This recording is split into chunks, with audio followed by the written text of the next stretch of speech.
Are you tired of websites that have been Frankenstein together? Oh, my website is so slow and creaky. Every time I use the search bar, it just returns Abby Normal over and over again. Becky's sister company, the Concept Spot, holds the secret to life itself and can create new life from nothing. In fact, we've been giving life to highly functional websites for the last 25 years using premium parts we swear we didn't salvage from graveyards. Ooh, check out that header image. Instead of going, my new website purrs. Need a blog? The Concept Spot can do that. Want an online store? We can do that too. We build our sites from the cellular level. No reused templates or discarded body parts here, so we can make your site do whatever you want and look however you want. It's gorgeous! I can't even see the stitches. We can also resurrect your dead website if rigor mortis has set in. Oh, it's like a new man. If you think Homespun Haints is frighteningly genius, you should see our websites. Let your favorite ghoulish gals, Becky and Diana, build you a monstrous website that will wreak havoc on the internet for years to come. Visit theconceptspot.com for more information. It's live! It's live!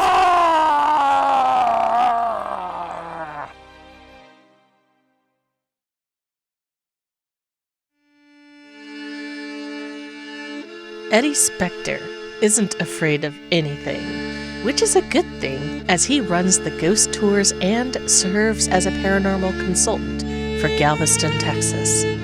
His only stipulation? The ghosts aren't allowed to follow him home. Because one day, they did. Hear Eddy's stories about one of the most haunted cities in the world. Today, on Homespun Haints.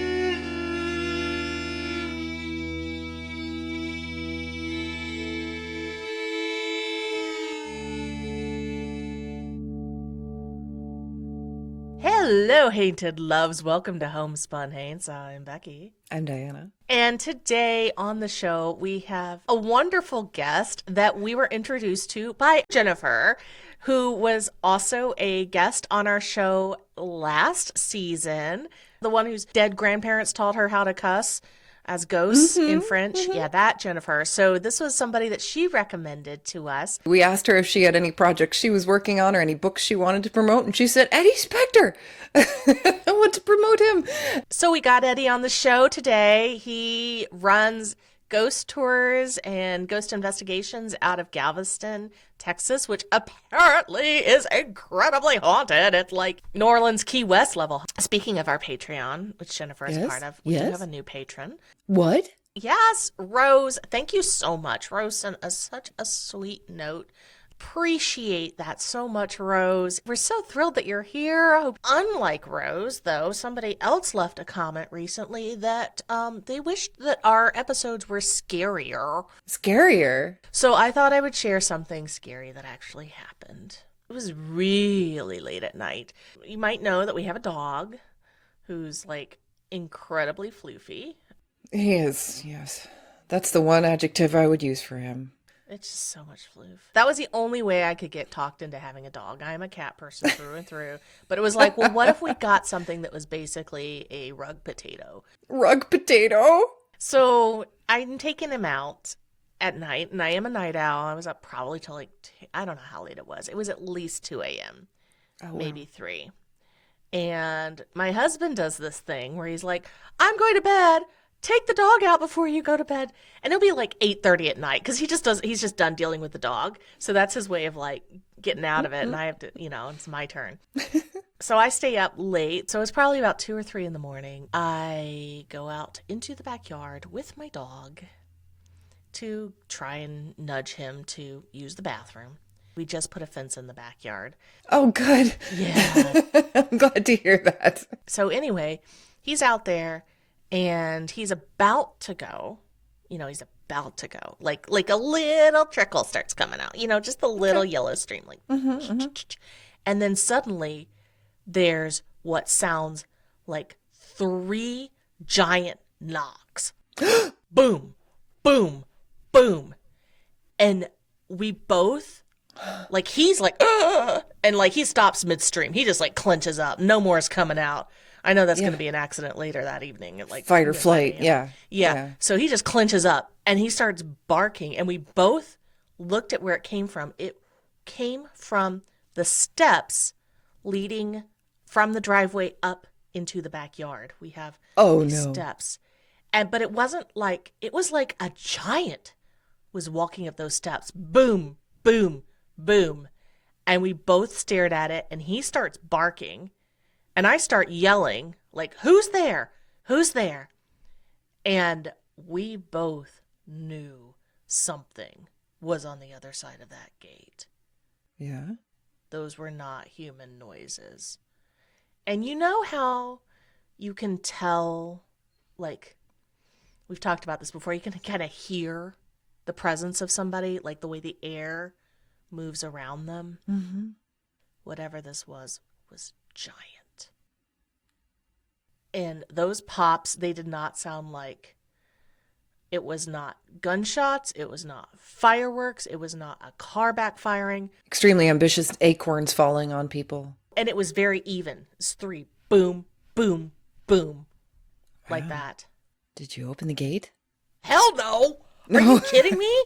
Did you peer through the gate? Through the slats? I couldn't see anything. It was complete pitch darkness, which, come to think of it, was weird because we had lights on pointing to it. It was just like an abyss of blackness. So maybe something was clouding the light coming through. Yeah, it was blocking it. Oh, gosh, yeah. Because we have lights all around our house. So being able to see a disembodied darkness, but not necessarily a shadow. It wasn't a shadow person. I don't know. But I was thinking about it because another guest and patron that we have on the show, Cynthia, was talking about how she saw something similar. Yes. We need to get her back on the show too, so she. Yes. I would love to know what you all think. What was that? What was that I heard? Because something was there, and I was freaking terrified, and so was the dog.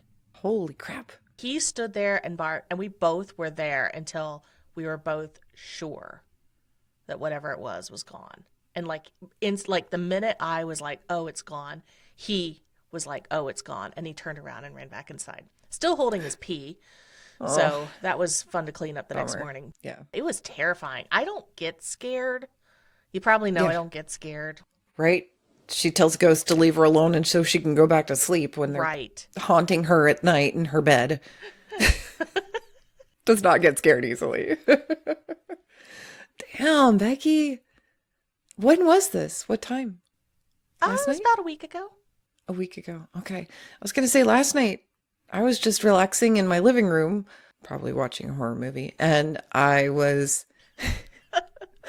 suddenly startled by a huge loud bang that sounded like an explosion that happened like maybe right across the street from our house. What? And I looked out the window. I couldn't see anything. I didn't want to open the door just in case it's like marauders or something. I don't know what it could be. This is Oklahoma. I don't open the door when there's bangs. But so I'm peering out the window and all of a sudden I see a bunch of like blue and red flashers coming down the street with the sirens on. I was like, is it ambulances? Is it cops? Who is it? Who is it? I never did manage to see the vehicle that showed up, but they turned into our neighborhood and went about a block. Do you think it could have been a gas explosion? Yes. That's exactly what I was thinking, but I never saw any smoke or flames. I swear this noise couldn't have been more than a block or two from me. All right, so it was an alien landing. Or something exploding that wasn't a house. Like a ghost. Like a ghost exploding in the night. As they say. All the classic stories of ghosts exploding in the night. This is why we don't bother to tell legends from Oklahoma, guys. There was ectoplasm everywhere. It got into all the creases and cracks, the unmentionable parts of my body. I was like just scraping it out. It was so gross. That stuff gets everywhere. It's like sand. It comes up your chickens. All right. Well, guys, we want to know what were these bangs? So what do you think these bangs were? Becky, your best replication was kind of like a pounding noise? Yeah. It didn't sound like a gun. It's because I'm in Georgia. I hear a lot of that too. Yeah, I know exactly what that sounds like. It sounded like something banging on wood, but this was wood the size of a house, like a giant coming up a giant set of stairs. It was unlike anything I've ever heard before. That's disturbing. Did you feel vibrations when you heard it? No. Let us know what you think, Hated Loves. Please tell us. And like Rose, you can join our Patreon if you are so inclined to hear this episode without commercials and get some bonus content and other bang-free details. Yes, that's right. If you have $3, you too can be a member of our Patreon and enjoy all our episodes ad-free. And if you're not, this commercial is for you.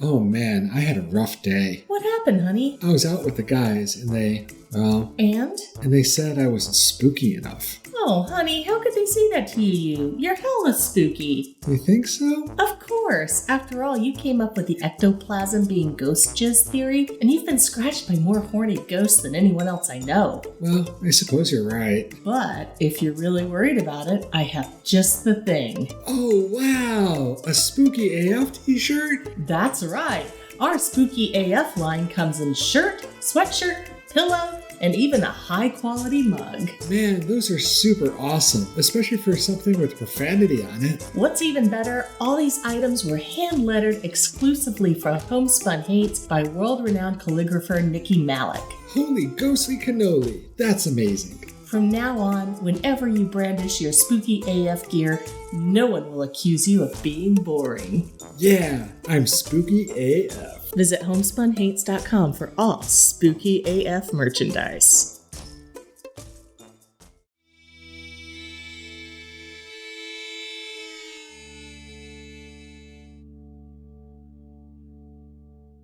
Today on the show, we are thrilled to bring on Eddy Specter.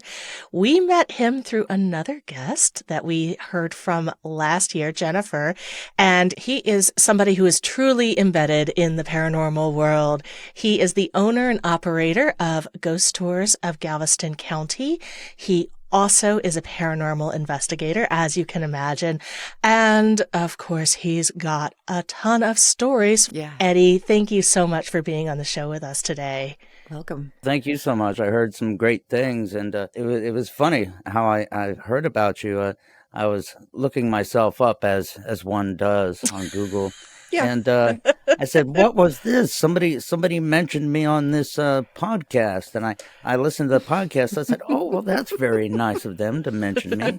And so I became a fan naturally. We asked Jennifer if she had any businesses or books that she wanted to promote while she was on our platform. She said, yes, Eddy Specter's Ghost Tours of Galveston County. And we Bless said, her heart. okay. It made me smile, trust me. Well, us too. So we're excited to hear from you today. So Galveston County, I'm assuming, is the county that holds Galveston, Texas. Yes. How haunted is that area? Galveston is considered one of the most haunted cities in America, if not the world. Wow. It is a vortex of energy and major events. I believe it's in line with the ley lines that are across the earth. It has seen its share of death, lots of death, and that island was called Snake Island when it was first there, and it was inhabited by the Karankawa Native Americans, and they were considered cannibals, but they were very interesting cannibals. They never ate of their own, so they were very specific. They were nice about that. But the Karankawas were there. We had many pirates. The famous pirate Jean Lafitte was there. We had civil wars and diseases, and you got to understand, Galveston was a major vessel for immigrants as well, kind of like its own Ellis Island. Lots of people from all over the world ended up in Galveston and brought with them lots of diseases, yellow fever, tuberculosis, you name it, we had it. We had a lot of mysterious fires that would pop up out of nowhere, and we also had the Great Storm of 1900. One of the biggest natural disasters ever to hit America. Well, you had over 8,000 people perish on the island and in the surrounding areas. Well, they didn't know what to do with them. You know, they couldn't bury them. And so the authorities went around with rifles and whiskey and got volunteers and said, here's your whiskey. We need your help to gather these bodies. If you can't handle it, sorry, we're going to turn you around, shoot you in the back, put you in the carriage. We don't have time for this. We got to do this. And so they got volunteers real quick, and they gathered all these thousands of bodies and put them on barges and sent them out to sea. 3 days later, they came back, thousands of bodies on our beaches. Oh, they just washed up? Yes. Now what do you do with these people? Right? Well, they decided to burn them. Well, you can't burn them right away. They're waterlogged. So they took them and they went downtown to the Strand and said, oh, is this a cold storage building? Perfect. It's a makeshift morgue now. We're going to squish the bodies and lay sulfur on top of them to get the water out and all that, and then burn them. And so they had piles of bodies all over the island burning all over the place. And then afterwards, they decided to raise the island. That storm brought in a 17-foot storm surge. And so they built a 17-foot wall along the beach and then raised the island, raising over 2,100 buildings and then filling the bottom with sand. Oh, wow. When I say that, remember, there were bodies everywhere. So they just buried them and just laid streets down and all that stuff. So we have a very prominent cemetery on 43rd and Broadway, which is the oldest cemetery there. But the entire island is a cemetery. You're walking on the Strand during Mardi Gras partying. You're walking on people. And so I make it a point when I tell these stories to respect these people that you're walking on. And ever since then, the island has just been filled with energy. When you go over the causeway, you could just feel it like a blanket on you. You just, oh boy. But I do have to say 95% of those people, and they are people. People need to remember that these ghosts are just people and treat them as such with respect. 95% of them are good people. And the other 5, well, they cause a lot of trouble. What kind of trouble? Oh, well, messing with people, closing down businesses quite a bit because they can't keep the electric going. That's not fair. There was a 1980s disco bar or something like that, and they had to close down because they couldn't run the DJ booth. The ghosts would just mess with it. I mean, they would have new equipment with cables and everything. Doesn't matter. You're closed down. We don't like that. Huh? Whoa. Yeah. Whoa. So when you open a business on Galveston, make sure to make some sort of an offering to whoever's in the land. Absolutely. With your business. Absolutely. That's good advice. You give tours, you do investigations. What are some of your own personal experiences that you would like to share with us? I was born around here in Webster, and my mom was the spiritual side of the family, and my father was the more disciplined scientific side. He did 2 tours in Vietnam and had security at NASA. And my mom, whenever we lived in a new house, if it was haunted, she would just casually tell us kids, so-and-so hung himself on the stairs, and I saw his spirit the other day in the kitchen, but don't worry, he's not going to bother you. Just nonchalant. That experience, going through all the haunted homes that my mom would tell me about, and then doing the tours, I always have ghosts following me around. I've had multiple psychics say, these ghosts just follow you. I don't know what's going on. And I suspect it's because I tell their stories and they're grateful and things like that. A lot of intuition comes about when I do these tours, and I have to open it and close it. When I'm in Galveston and I prepare myself, I say, okay, you have this allotted time to speak with me. Take over whatever you got to do. Show me what direction you need me to go. But then I got to shut it off. I have to say, okay, that's it. Otherwise, I'm very drained. I can't bring that home or anything like that. Wife doesn't like ghosts at home. So have you ever accidentally brought something home? Oh, gosh, yes. This was before I told them no. And my first wife at the time, I live on a boat. As you can see, this is a boat back here. That is the coolest. Well, it's the best thing, you know. Anyway, I guess this was about 16 years ago. I was on the boat with my wife. She was crocheting a blanket or something like that, and she put the roll of yarn on the counter. And at this time, I had like a mini studio. I had an amp and guitars and electric drums. And we went to bed, and she got up, went to work. I got up, and I went in there, and that ball of yarn was strung across the room through the mini blinds and then crossed the room underneath my amplifier. As if you'd have to pick it up and lay the yarn there and then back across the room lying on my guitar. And Whoa. I said, dang, okay, you want some attention, all right? And so when my wife came home, I said, look at this. And she said, why did you do that? I said, no, I didn't do that, but you know what could have done this? Yeah. And she says, whatever you brought home, get rid of it immediately. Oh, I said, okay. all right, if I was single, I would have been having fun, Like, yeah, let's do this. Let's document this and figure this out. But I said, anyone here, we got to keep it in Galveston. Kind of like whatever happens in Galveston stays in Galveston. That's pretty much what I had to do. But yeah, Keep it on the shore. yeah, I have to. And even my current wife now, Christina, she's really cool with that stuff, but not at home. Yeah, fair.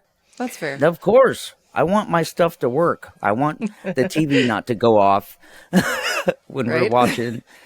No, I do have this one psychic, in-house psychic, Sari. She says there is this one spirit that hasn't been on the boat, but he stays on the dock and just watches Oh, every once in a while. that's not creepy at all. I've seen his. It's kind of like the fumes from gasoline or something like that. Ooh, yeah, the shimmer in the That's air. what I see.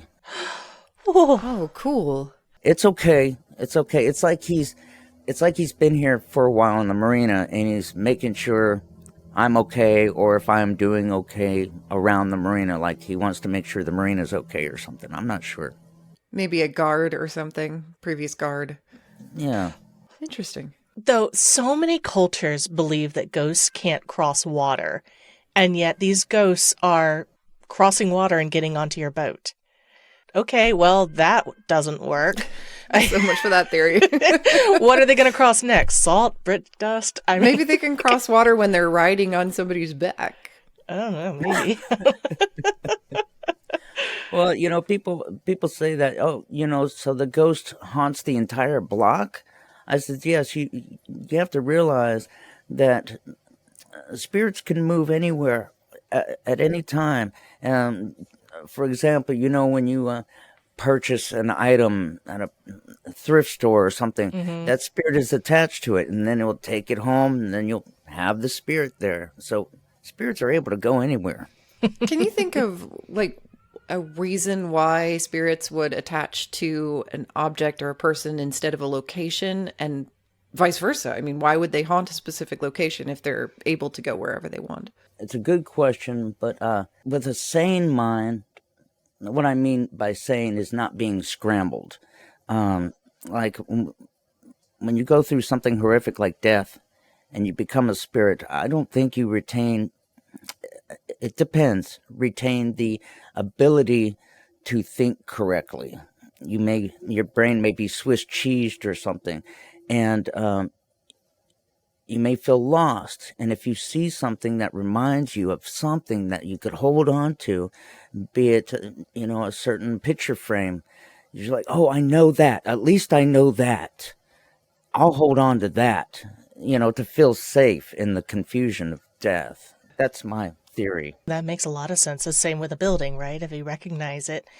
You are, I guess, essentially a scholar of Galveston. You must know every bit of dark history there is to know about the place. You already told us how the entire thing is one giant floating cemetery. It's the second story above the first story, which Yeah. is What are some other dark tales of Galveston that you find particularly interesting? Ooh, well, I will tell you this one story, and it leads to what you're asking. I had this girlfriend at the time. She had this premonition of a building that didn't exist, and she she saw it. She saw the windows and everything, and she knew it was at this certain location. And we went to the location, and she said it was right here, but it doesn't exist. It was like a little parking lot or something next to the other building. I said, okay, well, let's just investigate. We're right next door to a gift shop that have books and everything. Let's just look. And I'm running through the books.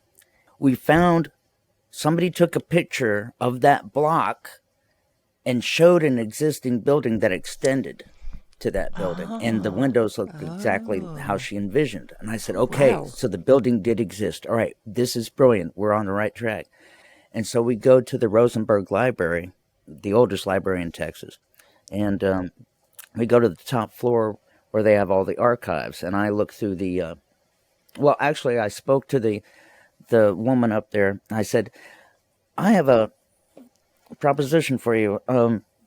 We're investigating to find out who owned a certain building within 100 years. Can you help me? She goes, gosh, okay, what block? And we showed her, the block and where it was. 15 minutes later, she comes back with blueprints and the deed and all this stuff. I'm like, oh my gosh. And so we find out who the owner was. And, and by the way, another part of this premonition she had was she saw an old crooked man. I don't know, like just spine crooked or something. Oh. Well, doing research on the gentleman who owned the place, he was an old man with a cane, and he was involved with what we would say child trafficking or something like that. Gotcha. Uh-huh. It was like a lot of bad stuff. And that led to further research about the place, and we heard that a lot of children went missing around that area. And that was just devastating. It really kills me, But I've also heard that there's quite a few kids that follow me around, which is fine. A couple of psychics say it's a little girl, and I'm like, oh, that's cool. So whenever I'm doing a tour and I start to walk, I kind of just speak to them and just say, how you doing? You doing okay? All this stuff. Another interesting story about the children. During the Great Storm of 1900, there was an orphanage, and there were about 40 kids, and the nuns didn't know what to do. And they panicked, and what they did was they divided the kids up, and they tied rope to themselves and to all the children, like 10 kids or whatever. Well, the idea was not to lose them, but on the downside, if one goes, they all go. Yeah. They're all tied together. And so after the storm, they found a body and then pulled up the rope, found another body, pulled up the rope, found another body. Gosh. And there's a Walmart on the seawall there, which is where the orphanage was. And that place constantly is bombarded by hauntings of these children, because in the toy section, they would have all the toys on the shelves, but the next day they would have toys all over the floor as if children are playing with them. Mm-hmm. And I really wish they would be cool about showing those security tapes, but it's Walmart and they don't want anything to do with any of that. Our corporate trumps your ghost interests. Going back to the premonition that your girlfriend had of the building, did you ever figure out why it was that she had that vision? Was it just so that you could discover this information about these children? Was it so that, you could tell their story? What do you think it was? That's a great question. Premonitions come to us in the strangest ways. They just pop in there and you can't explain it. And every single person I've talked to, just recently I interviewed a gentleman. I'll tell you about this guy. He's pretty interesting. Asking him, how did you get this premonition? What was going through your mind? What time of day was it? What did you eat? What color shirt were you wearing? I'm very intense with the details when it comes with it. But these things just pop in there, and I suspect that because we ask for these things, like, Lord, help me understand who I should help or anything like that, and then you get a premonition, you do the research, and it shows that, here, I'll give you a little step, but you got to do all the work. And then once you do all that work, it pays off. And so I guess the reasoning is a nice little cycle. You ask for it, and it just shows up, and then you work for it, and then there it goes. Just and you gotta pay are thankful attention. for it. Yeah. Was her premonition kind of like in a dream, or was she walking down the street and saw something that wasn't there? She said she was dreaming of it. Did this sort of thing happen to her a lot? Every once in a while, not so very much. But it wasn't completely out of the blue. So No, she was open no. to it. When she told me, it was like, oh, interesting. I mean, like, all right, let's get to work. It wasn't like, oh my God, you know? Right. So you right. had a concept of why it happened and what you were supposed to do after that. That's awesome. I think that's really great. Just having that, that preparation for asking God, who should I be helping? Or, where would my talents be the most useful? And then just being open to listening for signs and then immediately taking action on it. I think that's just a great way to live. I get phone calls for the ghost tours, but I also get phone calls for paranormal consulting.